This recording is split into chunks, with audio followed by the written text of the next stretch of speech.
Bueno, mis queridos, entonces arrancamos. Hay una frase muy bonita que escuché hace muchos años, se le atribuye, dicen que es de San Francisco de Asís, que dice: predica el Evangelio en todo momento, y si es necesario, usa palabras. Piensen un momentico qué es lo que quiere decir eso. Predica el Evangelio en todo momento, y si es necesario, usa palabras. De manera muy sencilla, pues lo que está diciendo parece que hace mucho eco a lo que vimos la semana pasada, que el Señor nos llama a ser sal y luz, en donde nos ha puesto afuera, en trabajo, en universidad y demás. La frase tiene como esta invitación a la coherencia de que una vida que es vivida para glorificar a Dios a través del servicio, del amor, a la ética, la justicia, la restauración, la misericordia, el servicio que hablábamos la semana pasada, de alguna manera es una forma en que se predica el Evangelio, ¿cierto? La gente puede verlo. Y aunque la frase es muy bonita, yo he notado en el tiempo que es una frase como peligrosa. Es una frase peligrosa porque muchas veces suele hacernos creer que vivir una vida ética, una vida buena, una vida de servicio es suficiente para que las personas lleguen a conocer a Jesús. Y eso lo dice a personas que naturalmente, si has sido un seguidor de Jesús por muchos años, has luchado con esa dificultad de compartir tu fe y tu esperanza en Jesús. Entonces, cuando nos dicen frases como estas, yo siento que muchas veces la iglesia del Señor encuentra una buena excusa para no hablar, sino solamente, digamos, que ser un buen ejemplo, ser sal y luz. Resulta que hace un tiempo estaba leyendo en un libro que se llama Fluidez del Evangelio, una cita, de hecho, de otro libro, en la que un hombre en medio de la campaña como de evangelismo en los Estados Unidos, conoce al Señor Jesús y rinde su vida a Jesús. Y va a la oficina donde su jefe y le dice: jefe, le cuenta la experiencia que ha vivido y en la cual ha rendido su vida a Cristo. Y el jefe, muy contento, le dice: ¡qué maravilla! Yo también soy cristiano. Inmediatamente le recuerda al hombre que todo el tiempo, que hace años, de hecho, este jefe ha estado orando por él. Para su sorpresa, su empleado agacha la cabeza y se siente un poco retraído. Y dijo: ¿qué pasa? ¿Qué pasó? Y eso es lo que dice este empleado: ¿por qué nunca me dijiste que eras cristiano? Tú eras la razón por la cual yo no tenía interés en el Evangelio durante todos estos años. El jefe le dijo: pues ¿cómo es posible? Si yo he tratado de llevar me he hecho un esfuerzo por vivir una vida cristiana frente a ti. Y él explicó: ese es el punto. Ha sido un muy buen ejemplo de vida, pero como no me dijiste que lo que hacía la diferencia era Cristo, yo estaba convencido de que si tú podías vivir una vida tan buena y feliz sin Cristo, entonces yo también podía. Termina diciendo este autor: me pregunto cuántas veces nuestras vidas buenas y morales, desconectadas de cualquier explicación del Evangelio, han convencido a otros de que ellos no necesitan a Jesús.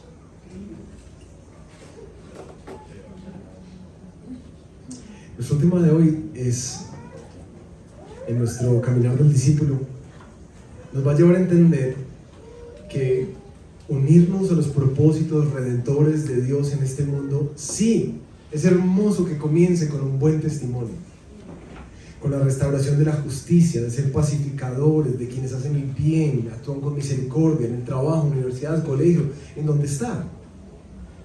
Sin embargo, ese es un muy buen primer paso. Lo que sigue, y que es innegociable en todo seguidor de Jesús, es que hemos de entender que este llamado a seguir a Cristo también nos une a la proclamación de la esperanza del Evangelio. Hoy vamos a ver en nuestro texto que Ser un discípulo maduro de Jesús nos une a sus propósitos de anunciar, como dice Pablo, como embajadores de Cristo. Le decimos al mundo: vengan y reconcíliense con Dios. ¿Qué tal si oramos antes de entrar en nuestro texto? Y le pedimos al Señor que nos ayude a engranar esto, que yo sé que para muchos es paisaje, que lo conocemos hace años, para otros hemos tenido limitantes y dificultades, para otros es algo nuevo, como que, ay, ¿cómo así? Sí, claro, Dios quiere usarte para que otros también lleguen a conocer de Él a través tuyo. Ay, Señor,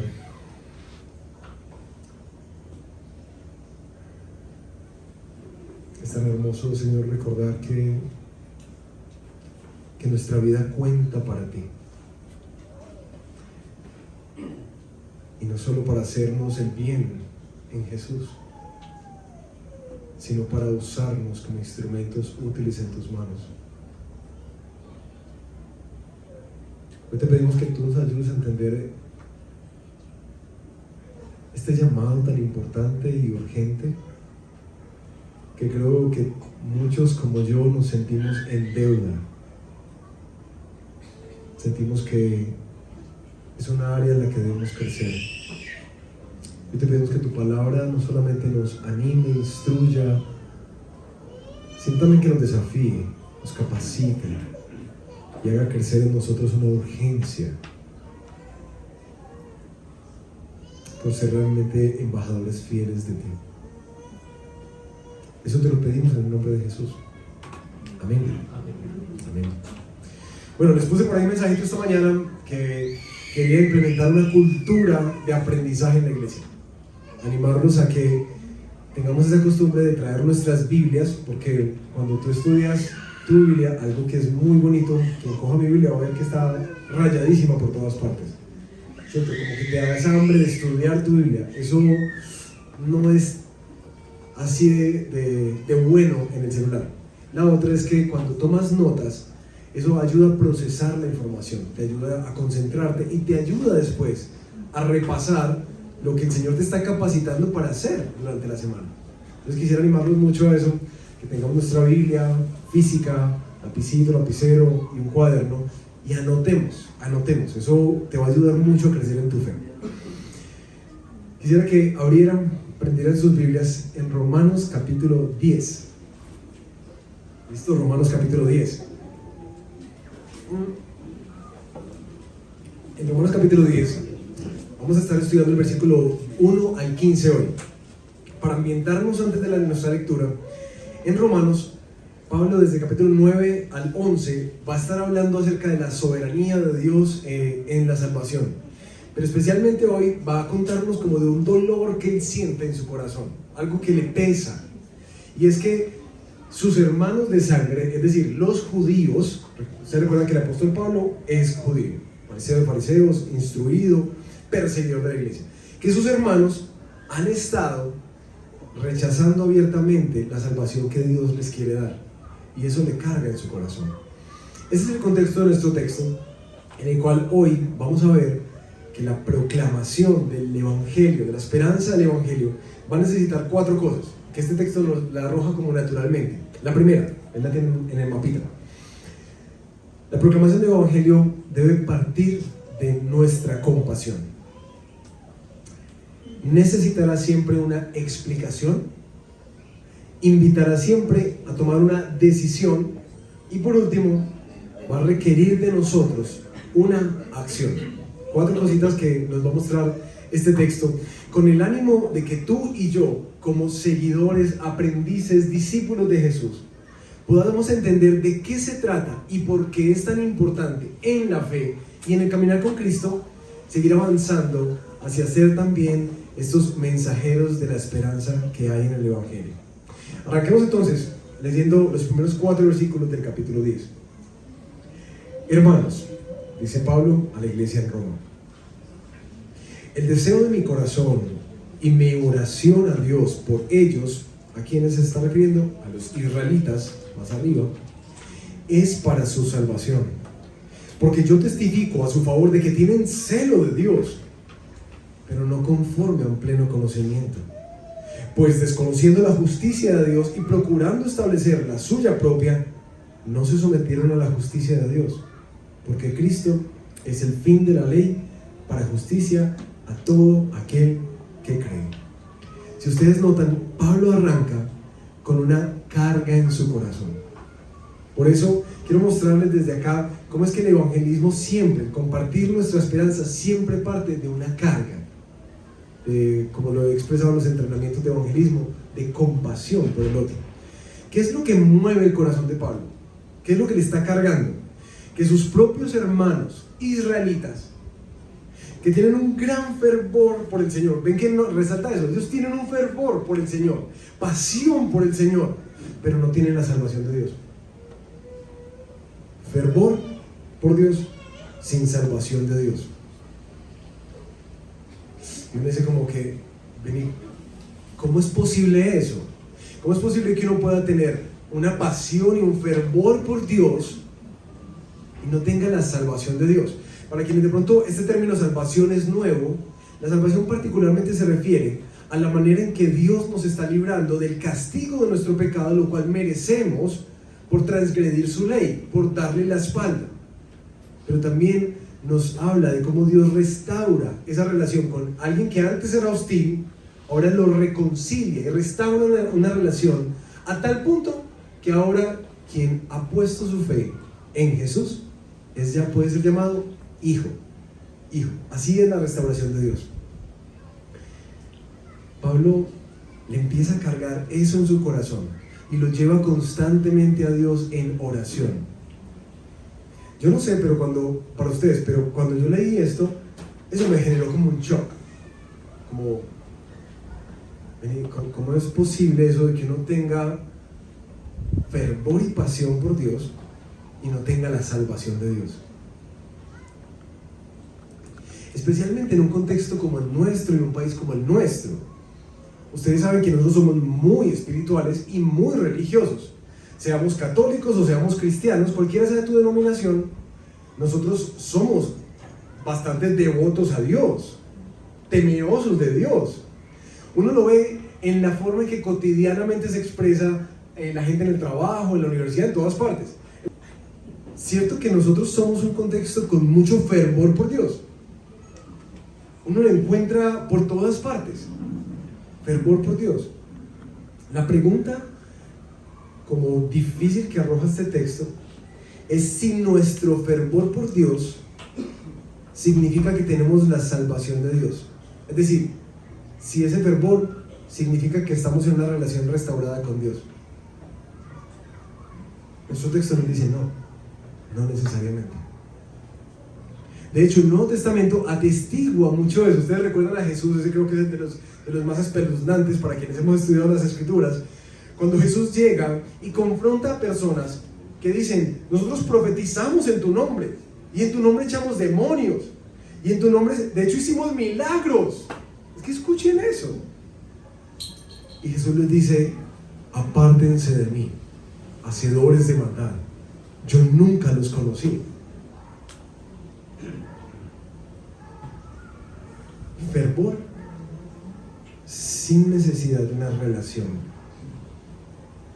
Ahora Santiago advierte que uno puede tener fe en Dios, y cuando usted cree en Dios, sí, yo creo mucho en Chuchito lindo, ¿no? Pero eso hace una diferencia. Eso reconcilia una relación, el fervor. Santiago, alegando un poco con los hermanos a los que le escribe, le dice, hermanos, ustedes tienen fe, muy bien, bien hacen, pero saben que hasta los demonios creen en Dios y tiemblan. Entonces, ¿es solamente creer en Dios lo que nos está pidiendo? No es eso. Pablo se está dando cuenta que sus hermanos, con un gran fervor y prácticas espirituales y rituales y obediencia a Dios, un montón de cosas, no tienen la salvación con Dios. Y eso le carga mucho. Porque en última saben que todo ese fervor no terminará en una relación reconciliada con Dios. Hermano, eso lo encalambra uno. Especialmente en nuestro contexto, eso. Ahí mismo se me vieron personas así, tin. ¿O no? inmediatamente, como que Pablo nos está enseñando que en últimas la salvación, que se refiere a una relación correcta, reconciliada con Dios a través de la fe en Cristo Jesús, es lo único que restaura, es lo único que salva, no el fervor, no el vocabulario cristiano, ni la cantidad de versículos bíblicos que tú tienes. Eso no es lo que salva, es una relación en Cristo. Pero uno sí se pregunta como que ¿cómo es posible tanto fervor equivocado? Y ahí Pablo les está diciendo, claro, ellos tienen un fervor, pero no de acuerdo al pleno conocimiento de Dios. Ok. Parece que estos hermanos judíos tenían un fervor y una pasión por el Señor, pero habían perdido algo de vista, porque no tenían un pleno conocimiento de Dios. Y ahí es donde Pablo entra a explicar cuál es el gran hueco que tiene estos hermanos fervorosos por los cuales él está dolido y ora al Señor por su salvación. El gran hueco es nada más y nada menos que ellos se perdieron de Jesús. Ese es el hueco, ese es el huequito nomás. Perdieron a Jesús.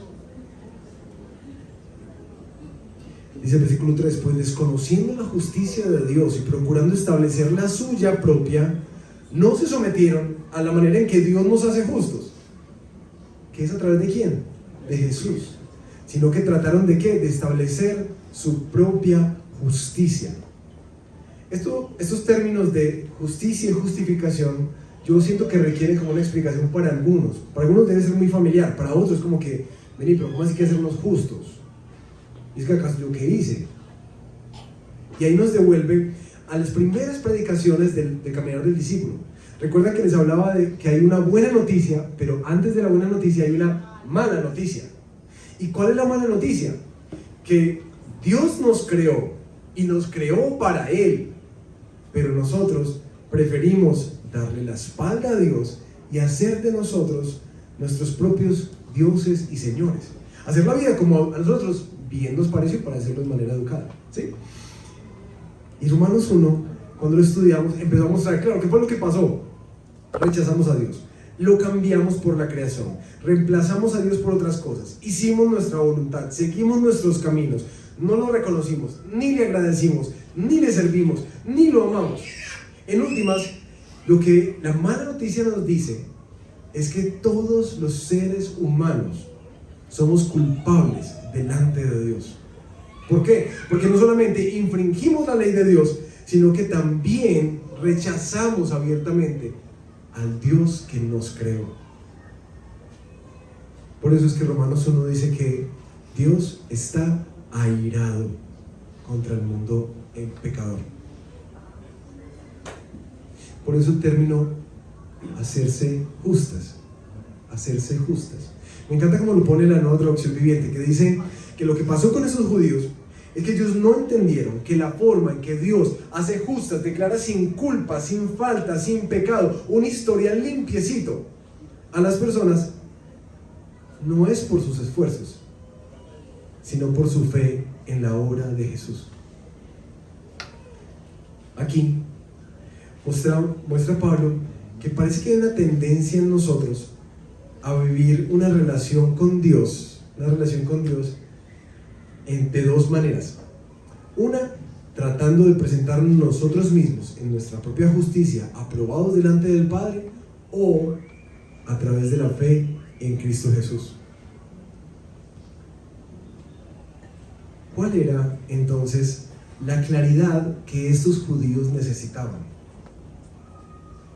Porque ellos eran fervorosos, seguían en sus prácticas de adoración judía, seguían la ley de Dios, que fue lo que se perdió.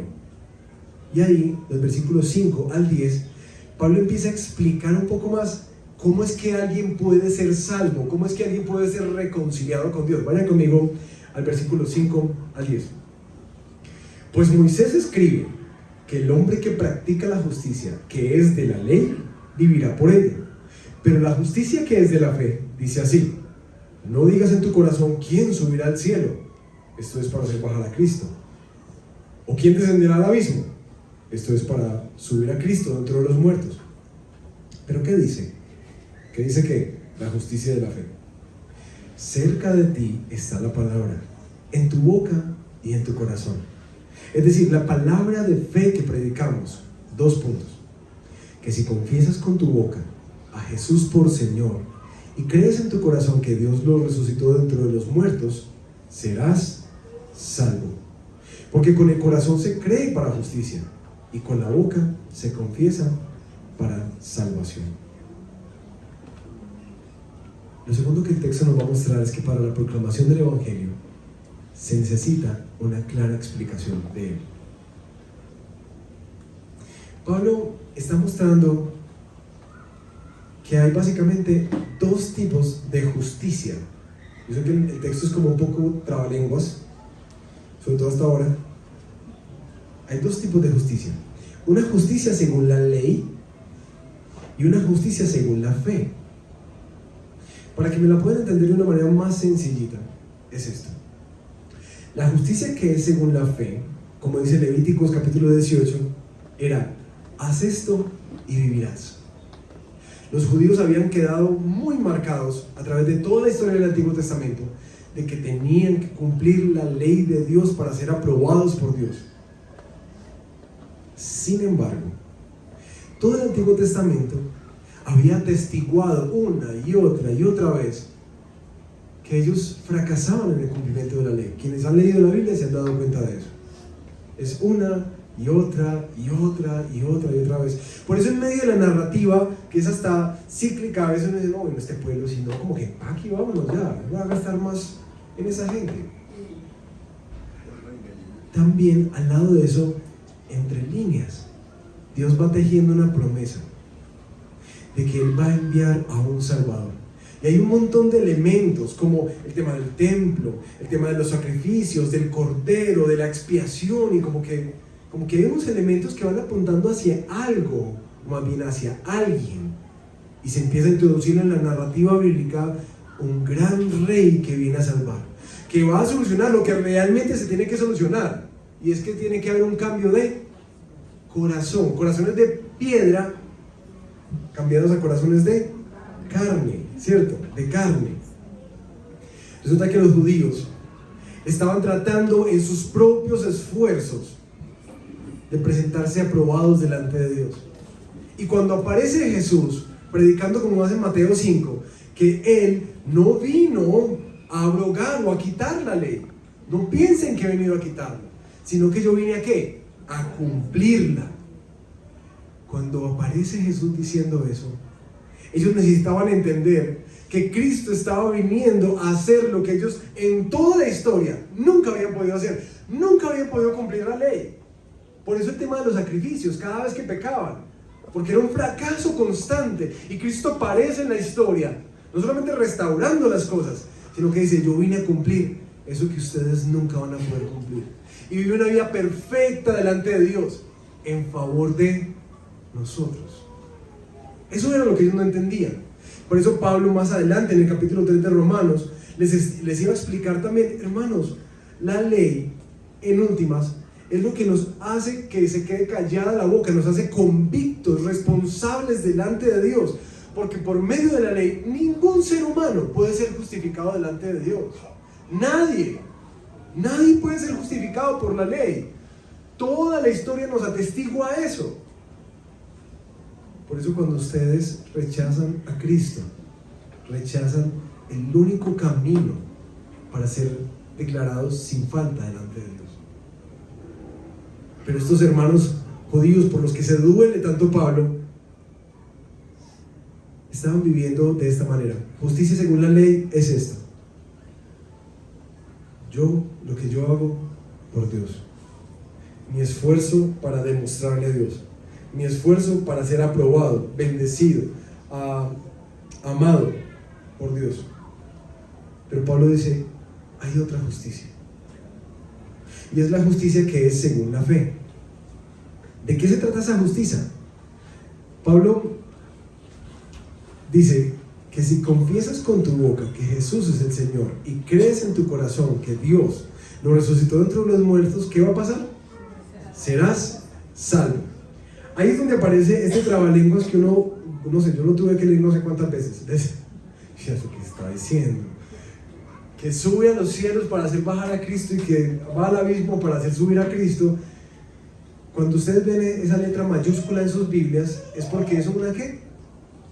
Una cita del Antiguo Testamento.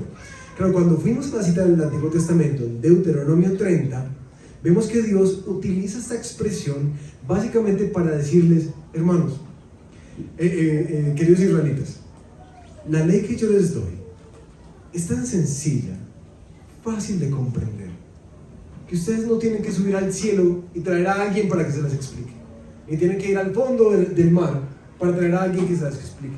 Es lo mismo que Pablo está haciendo aquí con los romanos. Les está diciendo, esta salvación que Dios ha provisto en Cristo es tan sencillita como está de su boca y de su corazón.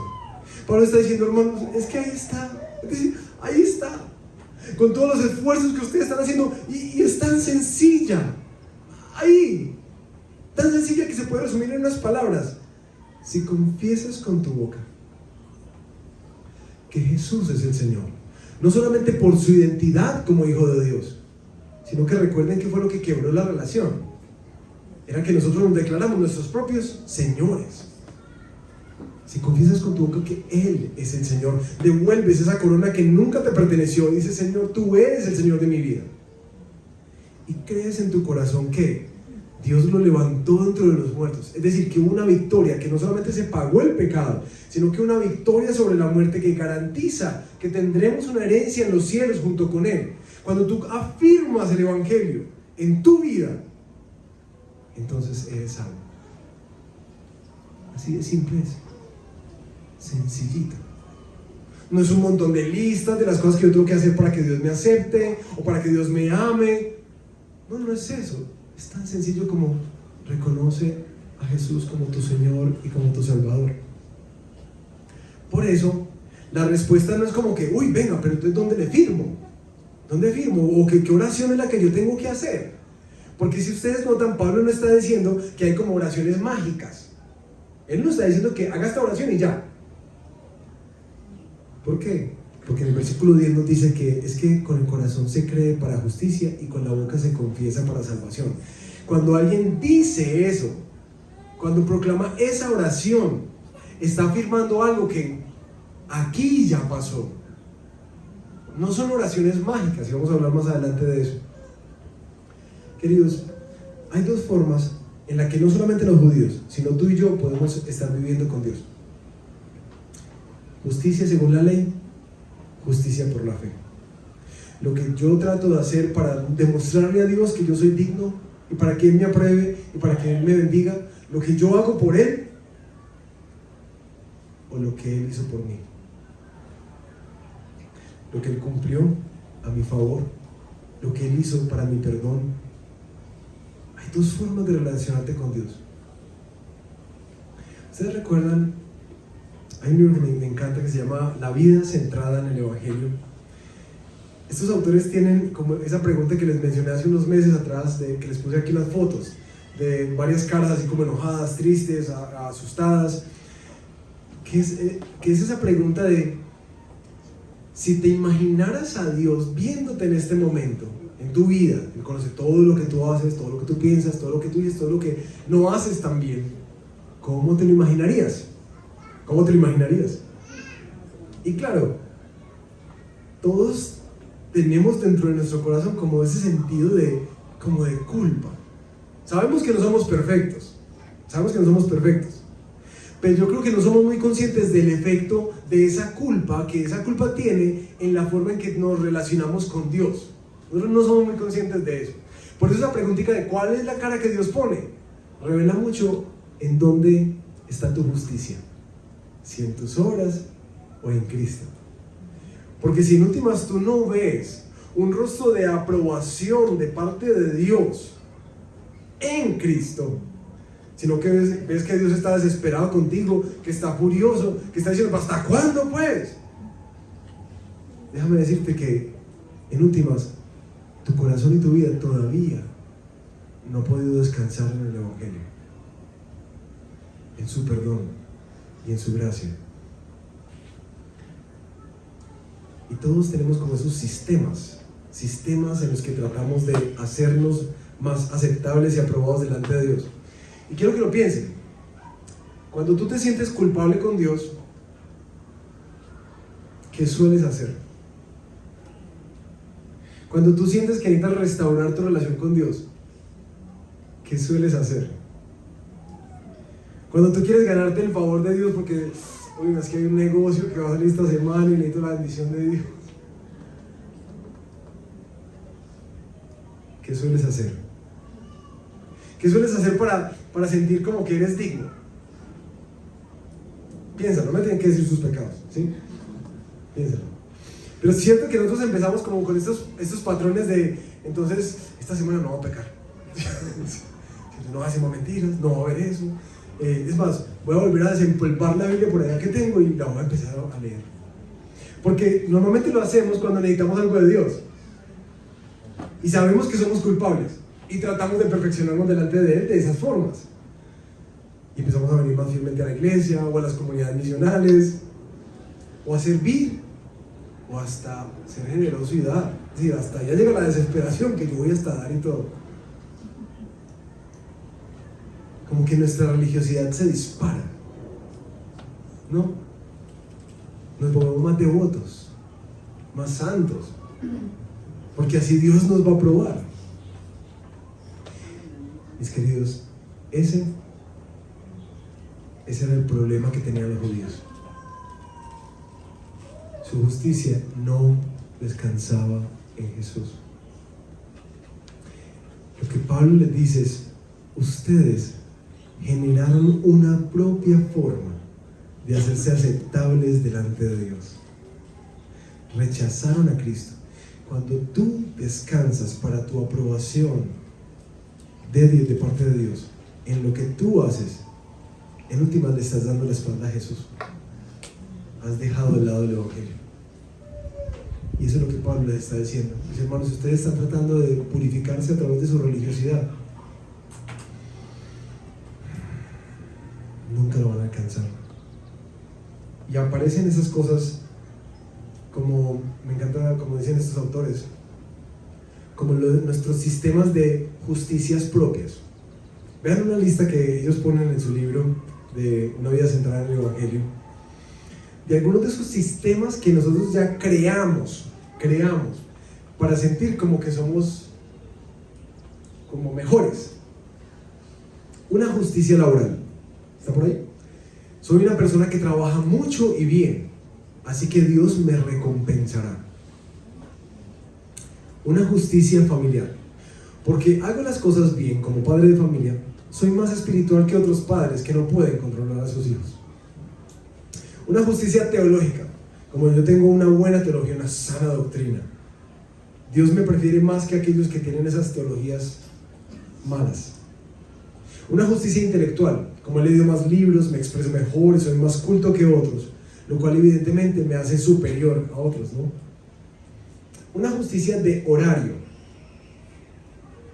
Soy autodisciplinado y riguroso con mi gestión del tiempo, lo cual me hace más maduro que otros.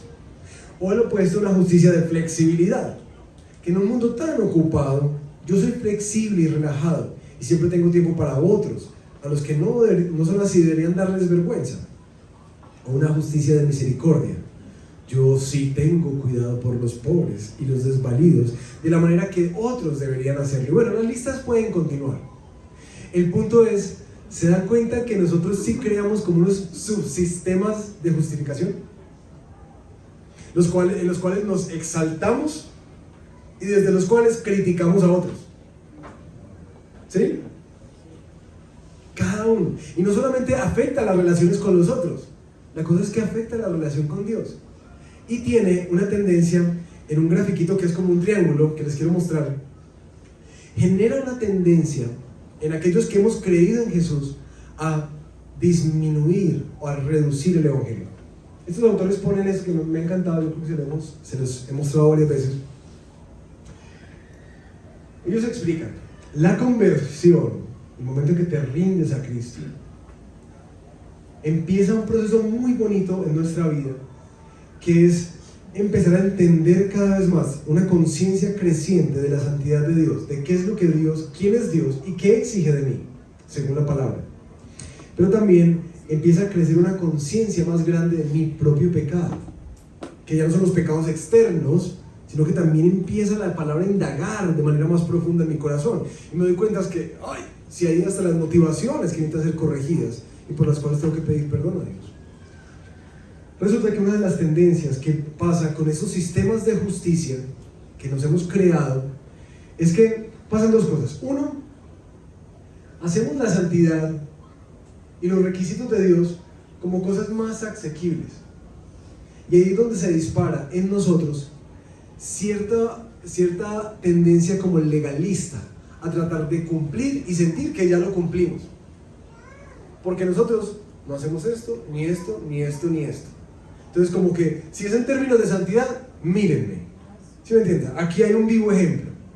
Porque se acaba de reducir lo que Dios demanda de nosotros. Pero también, lo otro que pasa es que ante la conciencia de la naturaleza pecaminosa, cuando tenemos estos sistemas de justicia personal, entonces uno siente como que uno no es tan malo como otros. Y empieza con la comparación, ¿cierto? Uno lo puede rastrear mucho porque las personas empezamos a impostarnos, ¿cierto? Por aquí tratamos de cumplir y por aquí tratamos de aparentar. Como que vean lo bueno, pero no lo malo. Como que no, pero en últimas, no, pues que yo no soy tan malo como esa gente. Entonces sentimos que... Y a medida que esas dos cosas se reducen, ¿qué es lo que se va volviendo más pequeñito? Vuelve más insignificante Jesús en tu vida. Sí, lo que tú afirmas es, pues sí, pero pues yo no estaba tan mal como para necesitar un Salvador. ¿Sí? Yo no necesito un Salvador. Ahora, ¿qué pasa cuando esa justicia que es según la ley genera esto? Pero ¿qué pasa con la justicia que es según la fe? Lo que pasa es que nosotros no tenemos temor a admitir que somos pecadores, que hay muchas más cosas que Dios pide de nosotros cuando vemos en las Escrituras que no estamos haciendo. Y claro, perseveramos, pero sentimos como que, uy Señor, yo quisiera adorarte con más. No solamente en las cosas que hago o dejo de hacer, sino aún en las motivaciones del corazón. Yo no sé si a ustedes les ha pasado eso, que uno como que se siente cierta frustración, como que qué rico poder adorar a Dios sin estorbo. ¿Cierto? Que todas mis acciones o mi obediencia realmente fueran en obediencia y no tratando de que alguien me mire, que alguien me aplaude, que alguien me diga, ay, usted está bonito. ¿Cierto? Qué rico poder vivir para Él completamente. Cuando hablamos de generosidad, de servicio, de sacrificio, es decir, todos sentimos esa deuda y no tenemos temor en admitirla, porque la palabra nos hace conscientes de eso, que necesitamos ¿qué? A un Salvador. ¿Qué es lo que pasa en la siguiente gráfica? Cuando yo veo la santidad de Dios como es y empiezo a conocer las dimensiones de mi naturaleza pecaminosa, ¿qué se vuelve más grande automáticamente? Jesús se vuelve más enorme, más necesario. Me hago consciente, yo necesito a alguien que construya ese puente entre la santidad de Dios y mi pecaminosidad, y ahí está Cristo. Y entre más lo acepto, más lo veo hermoso y suficiente a Él. Eso es la justicia según la fe. Ahora, ¿será que eso me deja hacer una parranda de la vida? No, de ninguna manera, porque quien entiende para qué murió Jesús, entiende que nos sacó de las tinieblas a su luz, que nos sacó de esclavitud a poder servirle a Él. Entonces, eso no nos deja en el libertinaje. Por el contrario, es decir, ¿cómo es que Jesús me ama tanto? Si me conoce. Algunos de ustedes que vienen de otras iglesias se han sorprendido mucho que yo hable tan abiertamente de mis pecados. Como que, ay, ¿por qué dice eso? Y ayer justamente nos estaba preguntando a alguien, decía, pero no debe ser como el ejemplo de la moralidad pues para todo el mundo. Decía, la verdad no. La verdad no. Sí, yo soy un pecador más que por la gracia del Señor he sido salvado. Y por su gracia Él me va cambiando, me va mostrando nuevos pecados en mi vida, me va mostrando actitudes y cosas que no son, y De alguna manera lo que yo quiero es mostrar eso, que es que Él vino a salvar lo que se había perdido. Él no vino por justos sino por pecadores, no por los sanos sino por los enfermos. Es decir, y eso quiero hacerlo con mis hijos. Si yo soy pecador, ellos conocen mi pecado. Y Cristo vino por mí y me ha salvado y me está cambiando. Yo quiero que ellos entiendan eso y no que sientan que hay una justicia según la ley. Entonces tienen que comportarse como los hijos del pastor para poder ser. No, nuestra justicia está en Cristo, en Él descansamos. Y eso, mis queridos, es lo que requiere una explicación. Pablo nos muestra que después de esa claridad, me encanta que el Evangelio siempre demanda como una respuesta. En versículos 11 al 13. Pues la Escritura dice: todo el que cree en Él no será avergonzado, porque no hay distinción entre judío y griego, pues el mismo Señor es Señor de todos, abundando en riquezas para todos los que le invocan, porque todo aquel que invoque el nombre del Señor será salvo. ¡Ay, qué belleza! Me encanta cómo Pablo les ayuda a ellos a entender. Esta salvación es para todo el mundo, para todos. No es como que no, es que esto es solamente de los israelitas. No, eso es para todos. No importa la clase social, ni la etnia, ni el color, ni nada. ¿Sí? Es una salvación para todos. Eso quiere decir entonces, como habla el universalismo, que Cristo murió, entonces todos se salvaron, toda la tierra salvada. No, las Escrituras dicen claramente que no, que hay algo que se tiene que hacer. ¿Qué es qué? Creer. Todo el que cree en Él no será avergonzado. Todo el que invoca su nombre será salvo. Claro, si hay algo que invita a una acción, después de la explicación de que no podemos ser justificados tratando por nuestras propias fuerzas, sino que necesitamos a Cristo, eso invita a tomar una decisión. Y es que invoca el nombre del Señor. Invoca el nombre del Señor. Aquí es donde aparece el tema de ¿en dónde firmo? Recuerda que cuando Pedro predicó por allá en Hechos capítulo 2, los hermanos alrededor le dijeron: ay, hermanos, entonces ¿qué tenemos que hacer? ¿Recuerdan cuando predicamos esa? Porque cuando el Evangelio se explica, cuando entiendes el pecado, tu condición delante de Dios, que el fervor por sí solo no salva. Escucha esto: el fervor por sí solo no salva.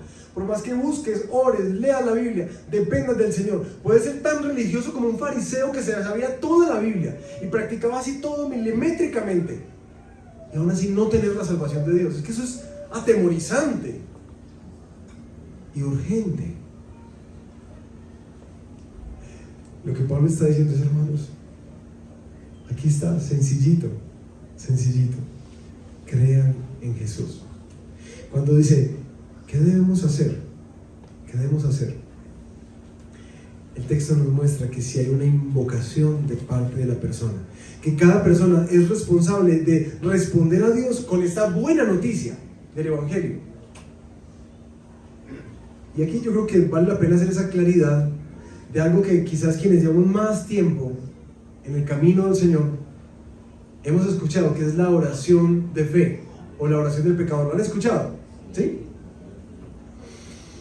Ha habido una crítica bastante fuerte con ese tema de predicarle a alguien las buenas nuevas del Evangelio e invitarlo a tomar una decisión por Cristo inmediatamente.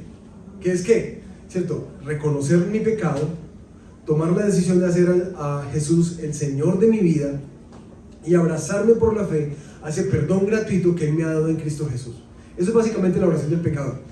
Y cuando haces esa oración, entonces ahora lo que dice la palabra de Dios es que si tú haces eso, eres hijo de Dios. Eres hijo de Dios. Bajo ese movimiento se ha generado una distorsión dentro de la iglesia cristiana en que existen como oraciones mágicas. Si tú repites las palabras correctas, entonces ¡tarán!, tú estás en una relación reconciliada con Dios. El texto nos dice claramente: no es. Eso no es posible. ¿Eso deshabilita la oración de fe? No. La oración de fe es muy buena oración. para ayudarnos a tomar una decisión y responder al Evangelio. Solamente que no podemos afirmar que entonces porque tú hiciste esas palabras mágicas, entonces ahora ya eres salvo y eres hijo de Dios. Me encanta un pastor que le escuchaba dando un testimonio de una mujer que llegó a la iglesia, estaba hace mucho tiempo orando por su esposo. Ay, Señor, mi esposo, que el Señor que llegue a tus pies. Y un día se acerca a él y le dice, pastor, mi esposo llegó a rendir su vida a Jesús. Y él le dice, qué bien. Bueno, vamos a ver si es cierto. Y ella como que, ¿pero cómo así? ¿Pero por qué? O sea, porque hay una vida que acompaña esta profesión de fe. Hay una vida que acompaña esta profesión de fe. No hay oraciones mágicas. Esa oración no salva, pero es el inicio de una relación con Cristo. Es muy buen paso. Pero no afirmemos que por hacer unas palabras mágicas, entonces la persona ya es salva. Porque no es así. ¿Qué es lo que va a mostrar? Sus frutos. Una vida de dependencia, una vida de arrepentimiento, no una vida de perfección. Una vida de arrepentimiento y fe, que va creciendo, que confía en Cristo, que lo ama y que se empiezan a ver frutos en su vida. Eso es lo que le muestra a uno. Ahí hay salvación, ahí hay nueva vida de Jesús. No quien firmó en una tarjetica, yo recibí a Cristo en mi corazón. ¿Sí? Ahora, mis hermanos, yo creo que estos textos, un texto como este, sí nos dejan muy pensativos. En primer lugar, ¿en dónde está nuestra confianza de ser aceptados delante de Dios? Si todavía sigue estando en nosotros mismos y nuestros esfuerzos, o si realmente ha estado descansando completamente en Jesús. Pero la otra es que yo creo que estos textos sí nos dejan como con un cuidado particular. Yo quisiera que ustedes aquí salieran como con susto, de no ser engañados con que fervor es igual a una relación reconciliada con Dios. Que no seamos engañados en que fervor es igual a salvación. Recuerden, lo que perdieron los judíos y por lo que Pablo está tan dolido y cargado en su corazón, en oración, es porque ellos perdieron nada más y nada menos que a Jesús. Perdieron la cruz. Se la perdieron. Ahora, el texto termina en los versículos 14 y 15 mostrando que tal proclamación del Evangelio requiere, por supuesto, una acción. ¿Cómo pues invocarán a aquel en quien no han creído? ¿Y cómo creerán en aquel en quien no han oído? ¿Y cómo irán sin haber quien les predique? ¿Y cómo predicarán si no son enviados? Tal como está escrito, cuán hermosos son los pies de los que anuncian el Evangelio del bien. ¿Ustedes recuerdan la frase de San Francisco de Asís? Predica el Evangelio en todo tiempo, y si es necesario, habla. ¿Qué piensan a la luz de esto? ¿Sí están en casa? Muy bonita, pero muy equivocada. ¿Por qué? Porque Pablo está diciendo, mis hermanos, si esta noticia es tan urgente, si esta claridad tiene que calar en el corazón de las personas, ¿cómo ellos van a invocarlo si no creen en Él? ¿Y cómo van a creer en Él si nadie les ha hablado de Él? Es imposible que alguien llegue a una relación reconciliada, restaurada con Dios, si no hay otro que le anuncie ese Evangelio, si no hay otro que le anuncie esa esperanza. No pienses que un buen ejemplo moral va a generar eso. De hecho, puede generar, como vimos en el ejemplo de ahorita, todo lo contrario. Decir, a ver, esta gente tan hermosa y sin Dios. A mí me ha tocado varias veces eso. ¿Cómo va a ser posible que alguien llegue a poner su fe si no hay personas que vamos a predicarlo? Por eso Pablo termina con esa exclamación: ¡qué hermosos! ¡Qué belleza! ¡Qué hermosura! Los pies de los que andan así, anunciando esa buena nueva, esa esperanza que hay en Jesús. Eso es hermoso. Mis hermanos, Dios nos ha encargado a nosotros esa misión de ir y proclamar la esperanza que trae el Evangelio. Porque hay un montón de personas con mucho fervor, especialmente en nuestro contexto, en nuestras familias, en nuestra iglesia, con mucho fervor por Dios, pero que se están perdiendo a Jesús. Y al perder a Jesús, sin Él no hay reconciliación, sin Él no hay relación, sin Él es imposible agradar a Dios.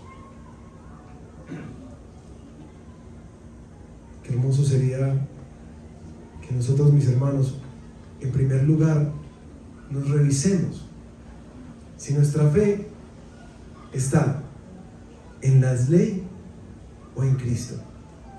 Porque ya vimos que la línea es muy delgadita, muy delgadita. Estamos descansando en Cristo. Pero qué bonito también partir, como dice Pablo, con un corazón compasivo, movido por el dolor, en oración, en carga, para que aquellos que quizás tú dices, uy, no, si es que ese no está descansando en Cristo, no, es que este es todo legalista, no, es que porque nosotros somos buenos para criticar. Pero Pablo no está haciendo eso acá. Pablo está movido a compasión para aclarar. Y me encantaría que esta fuera una semana en donde las comunidades misionales entendiéramos más qué significa ese regalo de la justificación gratuita por la fe en Cristo Jesús. Pudiéramos disfrutarlo en nuestra vida, para no vivir constantemente como en una banda, tratando de correr y presentándonos a nosotros mismos agradables a Dios, sino que nuestra obediencia sea por un amor que responde al desbordante y escandaloso amor que Él ya ha tenido por nosotros, no para demostrar algo, sino en respuesta a algo que Él ya ha hecho por nosotros. Quiero dar una nota final en ese tema de la proclamación del Evangelio, que no está en nuestro texto, pero me pareció muy importante añadirla, porque el Nuevo Testamento atestigua constantemente eso. Y es que para proclamar las buenas nuevas necesitamos no solamente compasión, claridad, ¿cierto?, intencionalidad, hablar, sino que necesitamos poder. Y eso uno no lo puede perder de vista. Ustedes recuerdan cuando Jesús resucita, ¿cierto? El Señor nos lleva a los cielos. El Señor es llevado a los cielos. Los discípulos van y se encierran por temor y están orando. Jesús mismo les había dicho, esperen y recibirán poder, ¿sí? Ellos están con mucho miedo, pero después, unos versículos después, uno los ve, ¡puf!, para afuera. Aunque son perseguidos, maltratados, ellos están afuera proclamando. ¿Qué hace la diferencia entre el temor y el encierro y esa explosión del Evangelio? ¿Qué es? El Espíritu Santo. Es imposible proclamar la esperanza del Evangelio sin ese poder, por dos cosas. Uno, porque Él dijo que nos iba a dar qué decir. Él. Cuando tú vas y tienes esta carga, tienes que entender que eso se hace en dependencia de Dios. Yo soy pastor y tengo, por la gracia del Señor, años de poder devorar mi Biblia. Pero cada vez que estoy fuera, con personas que no conocen esta salvación en Cristo, yo estoy todo el tiempo orando. Por lo general, cuando salimos en misión, porque oramos con el Señor, ayúdanos en esta salida, es muy importante por los diálogos que vamos a tener. Oramos, Señor, ayúdanos, danos su poder, qué decir, por dónde entrar, danos las palabras, danos los versículos, danos sabiduría, danos entendimiento, danos... Mis hermanos, yo tengo mucho conocimiento de la palabra del Señor, y en serio, cada vez que estoy afuera me siento tan desprovisto y tan necesitado del poder de Dios. ¿Y por qué les digo esto? Porque muchas veces tenemos la excusa como que no, es que yo necesito ir a un seminario pues para poder evangelizar a alguien. Decían, no. La historia atestigua que muchas de las grandes conversiones se han dado con las personas más humildes y sencillas. Que el Evangelio ha avanzado toda la historia en vasijas de barro. No avanza por grandes predicadores. No, el Evangelio se ha expandido por gente sencilla, de a pie, que empoderadas por su espíritu, hablaron eficazmente el Evangelio, con compasión, con amor, con fuego en sus corazones, y lo expresaron a otros. Lo otro es que el poder no solamente para ti, sino que es que nadie llega a ser convencido de su pecado y de la necesidad de un Salvador, sino es porque el Espíritu Santo lo convence. Entonces, por A o por B, esto no lo puedes hacer por más Biblia que tengas, más conocimiento, más elocuencia, más apologética, más lo que sea. Tú no puedes convencer a nadie. Necesitas del Espíritu Santo de Dios. Así que oremos por ese poder. En conclusión, queridos, para sus notas, la proclamación del Evangelio 1 debe partir de un corazón que siente compasión. Si uno no ama a los perdidos, no los vamos a alcanzar. 2. La proclamación del Evangelio necesita una explicación clara, ¿cierto? El Evangelio debe ser verbalizado, entendido, articulado, de tal manera que la gente pueda entender: yo necesito entonces a Jesús, yo quiero eso. No es el tradicional busque a Dios, ¿cierto? Busque a Dios. Quizás es un buen primer paso, pero recuerden, fervor no es igual a salvación. Tercero, la proclamación del Evangelio invitará siempre a una decisión. Así que invita a las personas. Si es una respuesta en oración de fe, hazla. Yo personalmente les pido, como, oye, ve a tu cuarto, ve a tu casa y toma una decisión. Yo no necesito ser testigo de esa decisión. Yo solo te quiero animar a que tú la hagas y rinde tu vida a Jesús. Y acepta y abraza por la fe su perdón.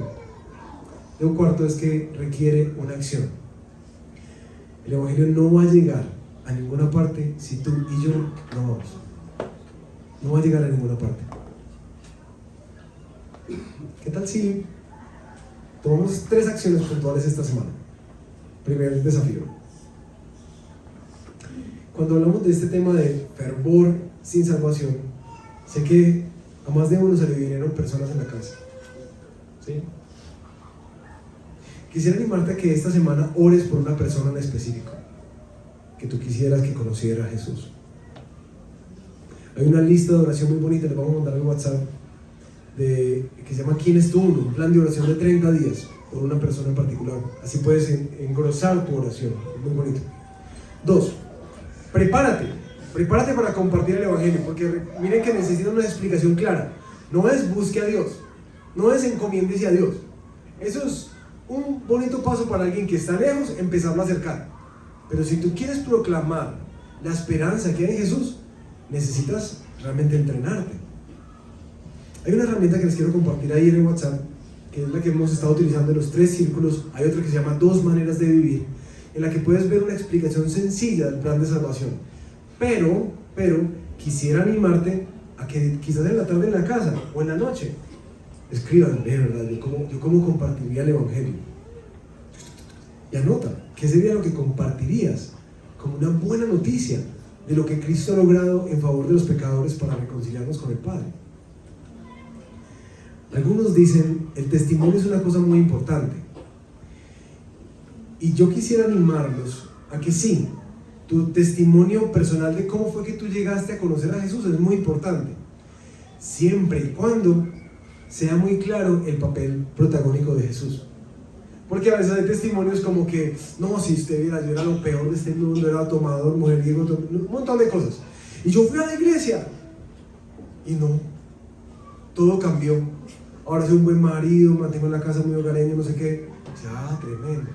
Entonces, ¿cuál es el mensaje? Especialmente, ¿a quién se perdió ese testimonio? A Jesús. Entonces, ¿cómo sería un testimonio con Jesús como protagonista? Tercero, toma la iniciativa. Ora activamente. Porque el Señor dé oportunidades para que tú puedas hablar de la esperanza que tienes en Jesús. Actúa. Nadie va a llegar a conocer por ósmosis. Y un buen testimonio tuyo no es suficiente. Tienes que hablar. Quisiera terminar orando, animándonos, mis hermanos, a quienes hemos caminado con el Señor por años. Esto no es nuevo para ustedes, esto es viejísimo. Pero quizás animarnos a orar, que el Señor encienda esa compasión que encendió en el corazón de Pablo, para ver a una de las personas fervorosas que tenemos alrededor como Él los veía. Y eso mueve una urgencia en nuestro corazón, urgencia. Porque nada más horrible que un fervor que termine al final diciendo de boca de Jesús: yo nunca los conocí. Eso sería muy triste. Pero también quisiera animar a quienes han venido caminando con el Señor, que has escuchado una exposición del Evangelio, animarte a que tomes esa decisión,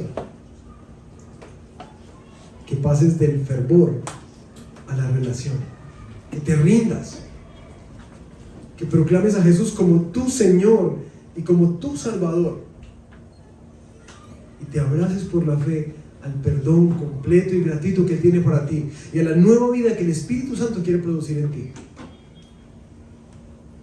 Padre amado, queremos darte gracias por tu palabra hoy, por estos desafíos, Señor, que nos comisionan a recordar que se nos ha dado un tesoro, sí, en vasijas de barro, que hemos de llevar para hacer brillar, no solamente con nuestras acciones y testimonio, sino con la proclamación activa de que hay esperanza para este mundo en Jesús. Señor, pon en nuestro corazón estos nuevos lentes para diagnosticar el fervor que vemos cultural alrededor nuestro y no ser engañados por eso, sino movidos para aclarar más de qué se trata esta buena noticia. Úsanos, Señor, esta semana, especialmente con esa persona o esas personas que vinieron inmediatamente a nuestra mente. Equípanos, Señor, capacítanos. Queremos unirnos a tu propósito redentor, porque hay muchos hijos que tú quieres llamar a casa y has decidido invitarnos a nosotros a este plan de ser los voceros, los embajadores, que desde la compasión y desde el amor nos movemos con urgencia a llamar a más y más y más personas a disfrutar esta relación reconciliada con Jesús. Úsanos esta semana, Señor, te lo pedimos en el nombre de Jesús. Amén.